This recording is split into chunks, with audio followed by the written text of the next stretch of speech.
बिस्मिल्लाहिर्रहमानिर्रहीम अस्सलाम वालेकुम। मैं हूं ज़ेब और आप देख रहे हैं ज़ेब की दुनिया। उम्मीद करती हूँ आप सब खैरियत से होंगे। मेरी दुआ है अल्लाह ताला आपको ढेरों खुशियाँ और सुकून वाली ज़िंदगी अता फरमाए, आमीन सुम्मा आमीन। तो चलिए आज का व्लॉग करते हैं शुरू। मेरी वही रूटीन है, सुबह उठी हूँ, उठ के सबसे पहले मैंने नमाज़ पढ़ी है। नमाज़ पढ़ने के बाद मैंने कुरान पाक की तिलावत की है। तिलावत करने के बाद थोड़ा सा मैंने अपने घर के से हमने छोटा सा है उसमें चक्कर लगाए हैं। बहुत ज़्यादा सर्दी, बहुत ही ज़्यादा सर्दी है। 2-3 चक्कर लगाने के बाद आ गई मैं किचन में किया। तो किचन में मियाँ साहब के लिए बनाया है मैंने कस्टर्ड, अपने लिए बनाई है मैंने रोटी। तवा गरम था, उसके ऊपर ही मैंने आलू मटर गाजरें रात को जो हमने पकाई थी ना, आलू मटर गाजरें उसी के ऊपर डाल के मैंने गर्म कर ली हैं। तो उसके ऊपर डाला है देसी घी, ऊपर डाली है रोटी, उसको लिया है मैंने तड़क। और बहुत ही नरम नरम गर्म सी रोटी मेरी बनकर हो गई है तैयार। तो मैं तो ऐसे करती हूँ, जब सर्दियाँ आती हैं ना तो रात को एक रोटी लाजमी बचा लेती हूँ। सुबह में आलू गोभी हो गई, आलू मटर गाजरें हो गई, आलू मेथी हो गई। ठंडा सालन जो होता है ना, उसके साथ ठंडा सालन और ठंडी रोटी खाने का अपना ही मज़ा है। आप कहते होंगे कैसी अजीब बात है, लेकिन अपने आप कभी खा के देखें, आपको बहुत ज़्यादा मज़ा आएगा। तो ये नाश्ता मेरा हो गया बनकर तैयार। अब मैं करूँगी नाश्ता। तो करते करते मुझे बज गए हैं 9:30, आधा घंटा मैं करूँगी आराम जब तक परी नहीं उठती, क्योंकि आजकल हो रही है परी की ऑनलाइन क्लासें। तो 10 बजे परी की क्लास होती है, तो आपकी भी मुलाकात कराऊंगी, ठीक है ना। तो करते हैं नाश्ता, लेटते हैं, मिलते हैं आधे घंटे के बाद। तो ये देखें बज चुके हैं दिन के 10। तो परी हमारी उठ गई है। उठने को परी का दिल नहीं चाह रहा था। परी की तबीयत भी रात की कल की ख़राब थी, मैंने आपके साथ शेयर किया था। नानी के घर गई तो ये देखें नानी के घर से आई है, अभी उनके शापर वहीं पड़े हुए हैं। तो परी परी का ले रही है ऑनलाइन क्लास, ये देखें। और छोटी परी भी साथ उठी है, जो उठती नहीं है जल्दी, ठीक है ना। तो मैं हैरान होगी कि इतनी छोटी सी बच्ची की क्या ऑनलाइन क्लास है, हमारे में तसव्वुर ही नहीं था। तो जब हम छोटे थे तो नया नया फ़ोन आया तो हम हैरान होते थे कि कहाँ से आवाज़ें आती हैं, फ़ोन में आवाज़ कैसे आती है। जब बड़े हुए तो फिर सुना कि अब ऐसे फ़ोन ईजाद होंगे जिसके अंदर तस्वीर भी आएगी, तो हम इतने हैरान होते थे कि ये ऐसा भी हो सकता है। तो देखें मोबाइल ईजाद हो गया, तो तस्वीर भी आती है। पहले होता था कि प्रदेश में जाते थे बच्चे, जाते थे या शोहर वगैरह जाते थे, तो लोग कितना इंतज़ार करते थे। 8-8 दिन ख़त का इंतज़ार करना, साल साल उनके आने का इंतज़ार करना, शक्लों को तरस जाते थे। लेकिन अब देखें साइंस की टेक्नोलॉजी देखें, साइंस देखें, तो अब जो है मिनटों का मीलों का फासला है जो सेकंडों में तय हो जाता है। तो मुलाकात भी होती है मोबाइल पे, व्हाट्सएप पे बातें भी हो जाती हैं।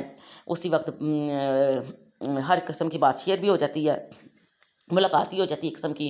तो कितना सहूलत हो गई है। तो जब हमारे बच्चे छोटे थे या हम छोटे थे ना, तो स्कूलों में 5 साल से कम और बच्चा दाखिल ही नहीं करते थे ना। जब हम छोटे थे 5 साल से भी बड़ी बड़ी बच्चे दाखिल करते थे स्कूल में, 5 माएँ सोचती ही नहीं थी।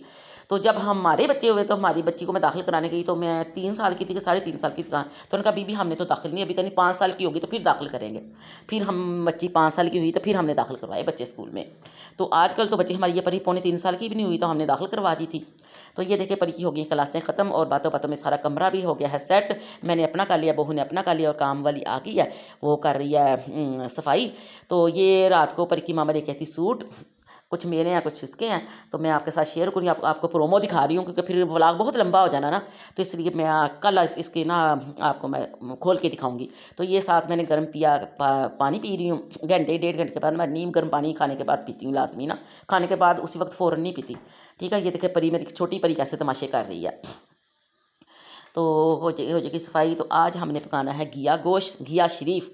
घिया शरीफ भला क्यों कहते हैं, क्योंकि हमारे प्यारे नबी को बहुत ज़्यादा घिया पसंद था, तो इसलिए हम उसको अदब करते हैं उसका, तो उसको कहते हैं घिया शरीफ। तो आज हम पकाएंगे घिया शरीफ और गोश्त, घिया गोश्त पकाएंगे, ठीक है। गोश्त को मैंने कब का निकाल के रखा हुआ था, तो वो अभी तक वह जमा हुआ था। फिर इसको मैंने धोया अच्छी तरह, तो थोड़ा सा खुल गया, तो इसको मैंने डाला है हंडिया में। ऊपर डाल दिया है प्याज, एक मीडियम साइज़ का लिया है मैंने प्याज। उसके अंदर डाल दूंगी लहसुन, अदरक लहसुन डाल के। तो सादा, बिल्कुल बिल्कुल सादी हंडिया पकाऊंगी, ठीक है ना। तो बहुत ही मज़े का पकता है। तो घिया भला कब हुआ था, ये घिया जो है ना, हमारे हमारे हज़रत यूनुस अलैहिस्सलाम जब मछली के पेट में से मछली के पेट में से जब आए थे तो अल्लाह ताला ने उनके लिए ये बेल उगाई थी कि जब ये वो खाते गए तो फिर उनकी जिल्द भी सही हो गई, बाल भी सही हो गए। तो इसलिए कहते हैं कि जो घिया जो है ना, घिया के बहुत ज़्यादा फ़ायदे हैं। ये जिल्द के लिए बहुत अच्छा है, जिन्हें अपनी जिल्द खूबसूरत करनी है वो खाए, जिन्हें अपने बाल सही करने हैं, नज़र सही करनी है, हर चीज़ में गर्मी दूर करनी है जो होती है ना। सर गर्मियों में ये नरोई सब्जियां, ये अब तो हम हर सीज़न में सब्जियां मिलती हैं, लेकिन ये है गर्मियों की सब्ज़ी। तो ये ठंडी भी है, ठीक है ना। ना इतनी ठंडी ना गर्म, लेकिन गर्मियों के हिसाब से बहुत अच्छी सब्ज़ी है। तो आप भी इसको खाएं और बच्चों को दें। हमारे बच्चे तो बड़े शौक से खाते हैं, उनको जब हमने बताया ना कि हमारी प्यारी नबी को बहुत ज़्यादा पसंद है, तो वो बहुत शौक से खाते हैं। तो अगर गोश्त मेरा हो रहा है, भून गया। अब इसके अंदर डाल दूँ कि मैं घिया। तो एक साइड पे मैंने रखा हुआ, क्या उसे कहते हैं, दूध। 2-3 दिन का हमने गजरेला अभी 2 दिन हुआ पकाया था, तो दूध पीता कोई नहीं, वो फिर जुड़ जाता है, तो फिर उसको मैं जोड़ कर ना खोया बना लेती हूँ उसका ना।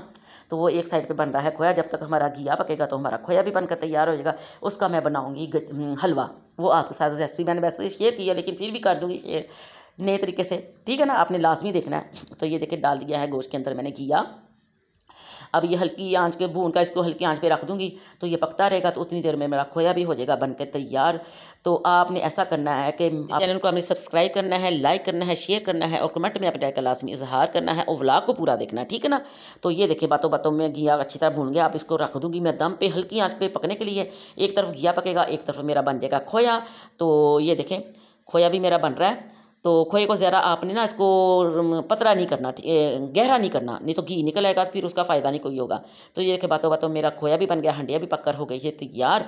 तो ये इसका मैं बनाऊंगी हलवा, तो आपके साथ करूंगी रेसिपी शेयर। तो इसके साथ आज का ब्लॉग ख़त्म करती हूँ। अल्लाह हाफिज़, अस्सलाम वालेकुम व रहमतुल्लाहि व बरकातहू।